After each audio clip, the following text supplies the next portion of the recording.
In my opinion, I think there's some good news as of right now when it comes to VeChain. Not too long ago, VeChain announced that Stargate is now live.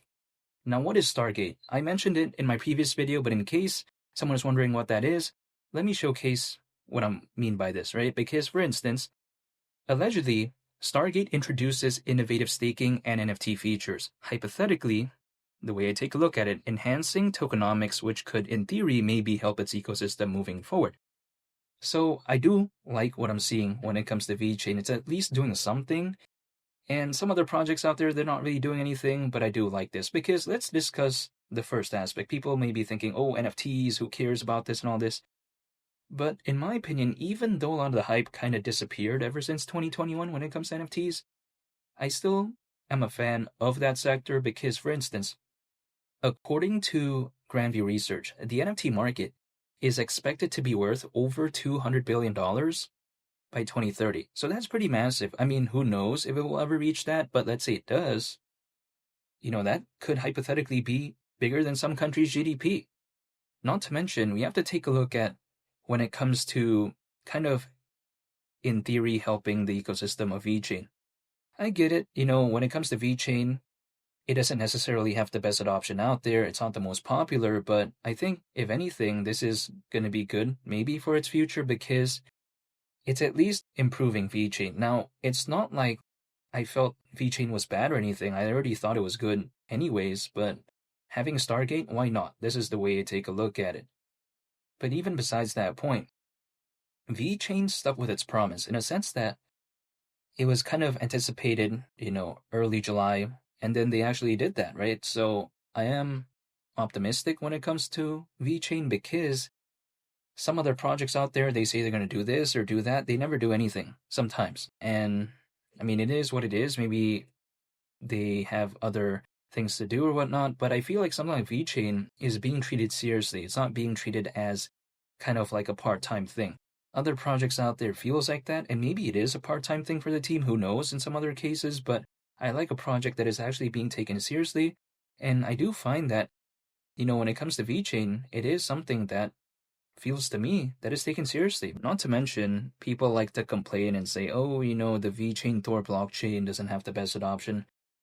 Well, yeah, I agree with that, but then at the same time, it's very reliable because, in theory, ever since 2018, zero network outages, allegedly.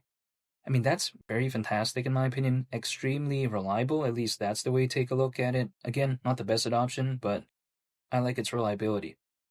Not to mention, when I take a look at something like VeChain, people like to say, oh man, when it comes to, its partnerships, they think it's not the best. Well, I think it's actually pretty good in and of itself because VeChain already has partnerships with, again, PricewaterhouseCoopers, Deloitte. We take a look at something like BMW, H&M. There's also others, but I'm just naming a few here. And I also like what they're doing with, the UFC, with Power Slap in terms of kind of the sponsorship that they have going on there. So I like VeChain overall. I would not say that it is the most interesting project out there for me, but I still want to believe in it because beyond meme coins and blockchain gaming, which I am a fan of, I also want to believe in VeChain because it's focused on a market that really hasn't gained much attention in the grand scheme of things, but I think it's actually pretty useful in a sense because you have to take a look at VeChain. It's heavily focused on something called supply chain management. Many businesses out there, in my opinion, maybe in one way or another, it could hypothetically improve their supply chain management. So could VeChain step in? Who knows? But wouldn't surprise me. I mean, the VeChain Tor blockchain, I think, is extremely reliable, at least from what I see. I like VeChain's partnerships. I like the management team. I like how VeChain is, being taken seriously and having updates. So it is kind of a project which I feel like, why would I not hypothetically believe in it? This is just my perspective, though I'm not telling anyone to do anything when it comes to VeChain, but then this is just what I take a look at it as being. Let's say VET, which is the primary native token of VeChain, were to go to the price of 30 cents. And before I talk about this, I'm going to talk about VTHO real quick, which is VeChain Thor Energy.